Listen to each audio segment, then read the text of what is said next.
अस्सलामुअलैकुम दोस्तों, क्या हाल चाल हैं। आज हम बात करेंगे एक ऐसे जादू की जो हर महीने आपकी जेब में आता है और फिर अचानक से गायब हो जाता है।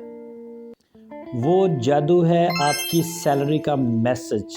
जब आपकी मोबाइल के ऊपर मैसेज आता है your salary has been deposit into your account, देख के बंदे को सारे दुख भूल जाते हैं।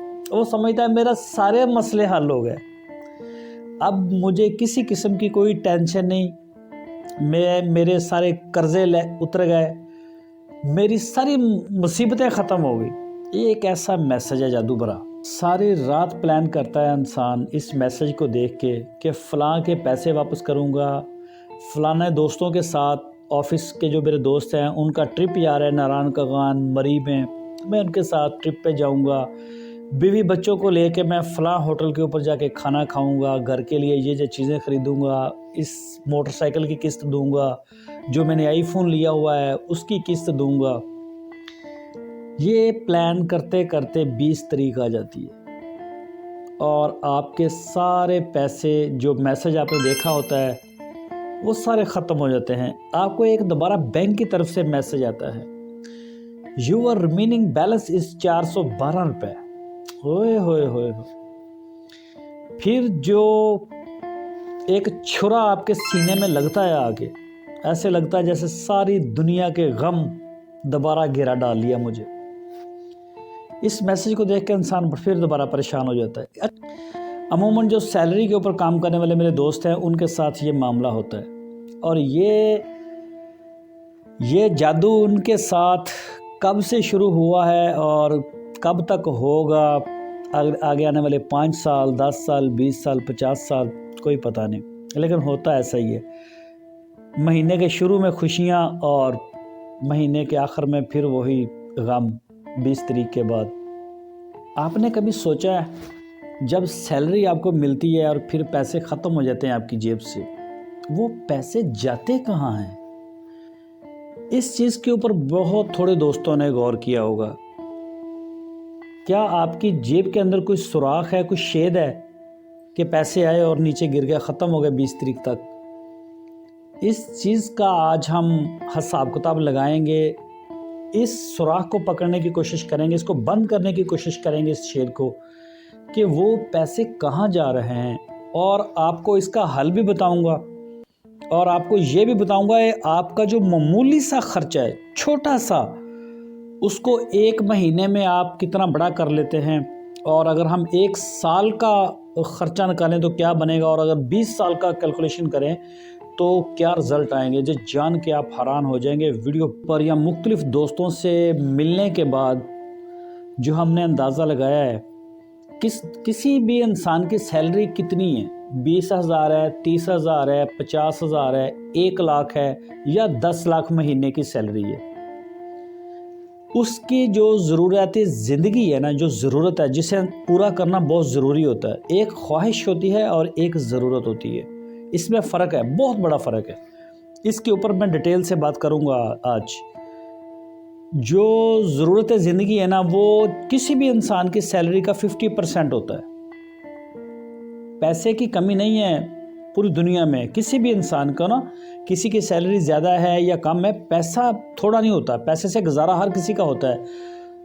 तंगी क्यों आती है? तंगी इस वजह से आ जाती है कि पैसे का इस्तेमाल ही गलत हो रहा है और कोई भी इंसान इस चीज़ को कैलकुलेट ही नहीं करता, कोई देखता ही नहीं, इसके पीछे नहीं जाता, उसके खुरा देखता ही नहीं उसका पीछे जाके कि मेरा पैसा कहाँ से ज़ाया हो रहा है।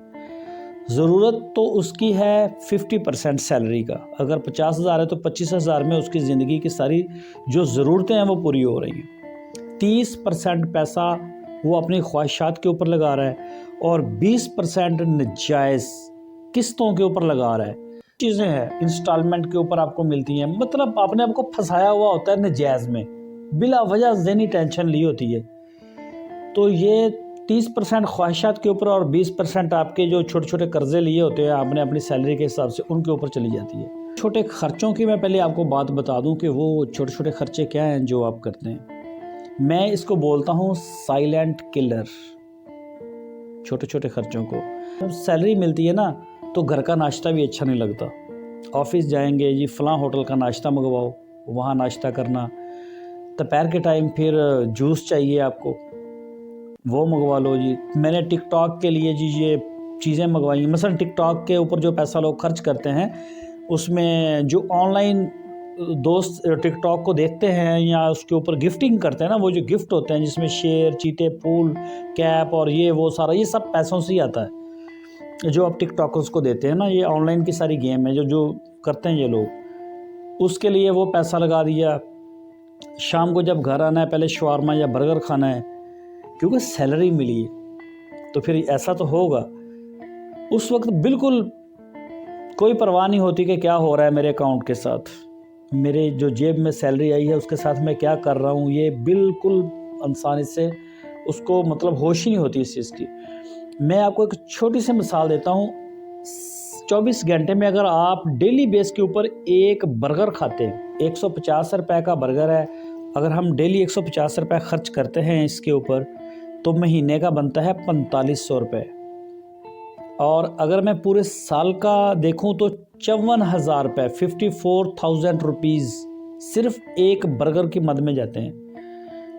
और अगर मैं कारोबार के लिहाज से या दूसरे पर्पज़ से मैं देखूं कि 20 साल के अंदर मैं अपने इस एक चीज़ के ऊपर कितना पैसा खर्च करता हूं, तो 20 साल में 10,80,000 रुपये का आप बर्गर की मद में पैसा खर्च कर देते हैं जिसकी ज़रूरत भी नहीं होती। एक बर्गर की ये प्राइस मैंने बताई है आपको, 150 रुपये का बर्गर और 10,80,000 रुपये 20 सालों में लग जाते हैं। अगर 3 टाइम ऑफिस में आप ये चीज़ें खाते हैं, फिर इसके अलावा यही नहीं होता, फिर आपने यूट्यूब प्रीमियम के ऊपर सब्सक्रिप्शन ले रखी है, नेटफ्लिक्स के ऊपर ले रखी है, गेम्स के ऊपर सब्सक्रिप्शन ले रखी है, और मोबाइल फ़ोन कंपनी का इंटरनेट एक से मज़ा नहीं आ रहा, 2-3 कंपनियों से वो सर्विस ले रखी है। तो इस तरह के जो ये फजूल खर्चे हैं, इनको और दोपहर वाले जूस को और सुबह के नाश्ते को जो बाहर से किए जाते हैं, इस सारी एक अमाउंट को अगर आप एक दिन का बनाएं बजट लिख के, उसको 30 से ज़रब दें और उसको 12 से ज़रब दें तो आपके होश उड़ जाएंगे। मैंने तो आपको बताया ना कि आपके 50% ज़रूरत ज़िंदगी के ऊपर पैसा खर्च होता है और 30% ख्वाहिशात के ऊपर होता है और 20% ये कर्ज़े वगैरह ये लिए होते हैं जो चीज़ें किस्तों के ऊपर, उनमें चल जाता है। तो मेरा ख्याल है ये आप हैरान हो जाएंगे कि ये क्या हो रहा है। फिर ये चीज़ नहीं है, इससे एक कदम हम और आगे जाएंगे। अभी हम जा रहे हैं रास्ते में तो कोई सेल लगी है। अब सेल के ऊपर जाके जब हम देखते हैं ना कि अच्छा यार मैं ये चीज़ खरीद लेता हूँ, ये वॉच खरीद लेता हूँ, ये बड़ी ज़बरदस्त है, कभी मैं पहन लूँगा, ये गैर ज़रूरी खर्चा है, इसके बगैर गुजारा होता है, ठीक है, इसको ख्वाहिशात कहते हैं। वो आपने ख़रीद ली और जब घर लेके आए अलमारी में रख दी और वहीं पड़ी, वो सारी रुल गई। मेरे पास एंड्रॉयड फ़ोन है, नहीं इसको दफ़ा करो, iPhone 16 pro max, iPhone 17 pro max लेके आओ। क्या फ़र्क पड़ता है आईफोन 17 प्रो मैक्स? फ़ायदा तो कंपनी को हो रहा है, एप्पल को, आईफोन को, आपको नहीं हो रहा। आपकी जेब से पैसा निकल के कंपनी को जा रहा है, कंपनी कैश कर रही है। इसी तरह से बाकी जो सब्सक्रिप्शन है, इनमें से जो ज़रूरी है इंटरनेट का पैकेज है वो आप रखें। यूट्यूब प्रीमियम को ख़त्म कर सकते हैं, नेटफ्लिक्स को ख़त्म कर सकते हैं, गेम्स को ख़त्म कर सकते हैं, टिकटॉक के जो आप ख़रीद रहे हैं ऑनलाइन देने के लिए उसको ख़त्म कर सकते हैं। आप लिखें, इसको लिख के फिर आपको समझ आएगी इसकी कि ये कितने बड़े। ज़रूरत और ख्वाहिश, इसमें फ़र्क मैं आपको बताता हूँ। मसलन खाना खाना, किचन अपने को मेंटेन करना, ये ज़रूरत है आपकी। ट्रांसपोर्ट, मसलन आपके पास अगर गाड़ी है, बाइक है, या आपने गाड़ी के ऊपर सफ़र करना है, जाना है एक जगह से दूसरी, ये ज़रूरत है। और तीसरे नंबर पे बिल, आपके यूटिलिटी के जो बिल हैं, जिसमें गैस का बिल है और बिजली का बिल है और मोबाइल फ़ोन के बिल हैं, बच्चों की फ़ीसें, ये जो चीज़ें, जो भी बिल आप पे करते हैं ना, ये ज़रूरी चीज़ें हैं, ये मेन चीज़ें हैं ज़रूरी। बाकी इसके अलावा आपके कोई नॉर्मली जो कपड़े वगैरह होते हैं घर की, जो ज़रूरत है वो है। ख्वाहिशात क्या होती है ये बताता हूँ आपको। नया चश्मा ख़रीदना, नई वॉच ख़रीदना, नया मोबाइल ख़रीदना, ब्रांडेड शूज़ ख़रीदना, नया परफ्यूम ख़रीदना, इसके अलावा बेशुमार ऐसी चीज़ें हैं। ये जो हम खरीदते हैं ना, ये सारी ख्वाहिशात हैं, इसको रोका जा सकता है, इसके ऊपर काबू पाया जा सकता है। सबसे पहले आप बजट बनाएं, उसमें जो ज़रूरत ज़िंदगी है उसको अलग करें, जो ख्वाहिशात है उसको अलग करें, और जो भी आपकी नाजायज़ पैसे जा रहे हैं ना, सारा ख़र्चा लिखें, बजट बनाएं। बजट के बगैर नहीं आप चल ही नहीं सकते। अगर आप बजट के बगैर चलेंगे तो आपके साथ ये होगा जो कई सालों से होता आ रहा है, और फिर ये इसी तरह से चलेगा। और 3 बैंक अकाउंट रखें। एक बैंक अकाउंट आपका ऑलरेडी है, ये आपका वेयर हाउस है, इसमें आपकी सैलरी आती है। इसके अलावा किसी दूसरी बैंक में एक अकाउंट खुलाएं, और फिर एक किसी और बैंक में, अदर बैंक में आप एक और अकाउंट खुला लें। मैं बताता हूँ वो किस लिए। जो तनख्वाहदार तबका होता है ना, इसको जब कोई इमरजेंसी आती है सेहत के हवाले से या कोई और मसला बनता है, तो इसका सारा निज़ाम ज़िंदगी डिस्टर्ब हो जाता है, क्योंकि पैसा होता नहीं, और मसाइल जो होते हैं वो कई दफ़ा बड़े तगड़े होके आते हैं। अल्लाह ना करे हॉस्पिटल में किसी को एडमिट होना पड़े तो सारी सैलरी का सत्यानाश हो जाता है। तो सबसे पहले जब भी आपको सैलरी का मैसेज आए, आपने एक जो बैंक में अकाउंट बनाया है ना, उसके अंदर आप 40% अपनी सैलरी शेयर कर दें उसी वक्त। वो आपकी इन्वेस्टमेंट है। उसके बाद आपने उसका 10% जो है वो एक दूसरे अकाउंट जो आपने बनाया है उसमें ट्रांसफ़र कर दें। वो आपका इमरजेंसी फ़ंड उसका नाम रखें। अल्लाह ना करे किसी को कोई भी इमरजेंसी आती है, कहीं आपको मूव होना पड़ता है या आपकी नौकरी चली जाती है, तो आपके पास 2, 4, 6 महीने का पैसा जमा होगा। और इमरजेंसी जो फ़ंड आपने रखना है वो किसी इन्वेस्टमेंट की सूरत में नहीं रखना, वो आपके पास कैश होना चाहिए, ताकि जब भी आपको मसला बने फ़ौरन से पहले कैश आपके हाथ में हो। हॉस्पिटल का मसला बने, आपको अपनी फैमिली को अचानक कहीं मूव करना पड़े, या आपको कोई ऐसी भी कोई मुसीबत आती है, तो उसमें से आप पैसा लगा के निकल जाएं, टेंशन ना हो आपको, आपके कारोबार भी मुतासर ना हो, आपकी जॉब भी मुतासर ना हो, आपका बजट भी मुतासर ना हो। और बाकी चीज़ों के लिए आप घर की जो चीज़ें हैं उनको आप लिखें, बजट बनाएं।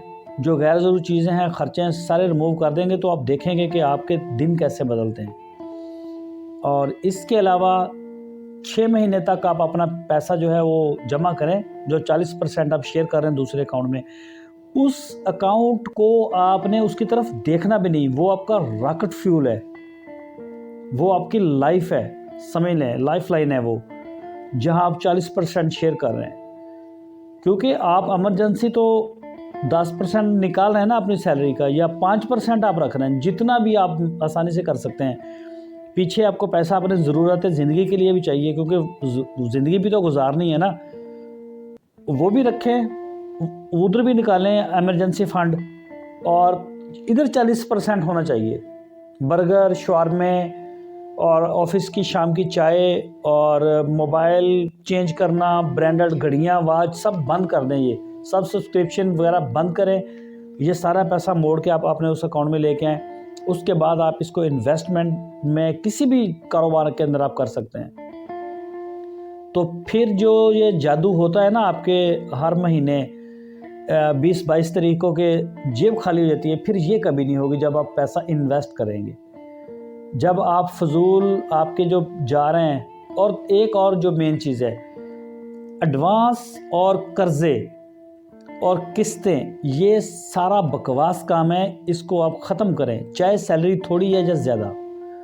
ये एक लुच्च होता है, ये एक आदत होती है जो किसी भी इंसान को पड़ जाती है। ये कोई ज़रूरत नहीं होती। ये सब फजूल बकवास चीज़ें होती हैं जो आप कोई भी इंसान लेता है। तो इसको आप ख़त्म कर दें। सर्कल को नेट कैश के ऊपर लेके आएँ, क्योंकि सैलरी तो नगद में आपको मिल रही है। बाकी सारा लाइफ जो सर्कल का जो लाइफ है ना, इसको नेट कैश के ऊपर रखें, ताकि फजूल पैसा इधर उधर आपका डिस्टर्ब हो ही ना। हर पैसा आए वो अपने ठिकाने पे जाए और जाके अपना काम करे। चाहे आपकी 10 लाख सैलरी है, चाहे आपकी 10,000 है, 50,000 है, जो भी उसको आप इसी हिसाब से तरतीब देंगे। तो आज की वीडियो इतनी है। उम्मीद है आपको पसंद आई होगी। अपना बहुत सारा ख्याल रखें।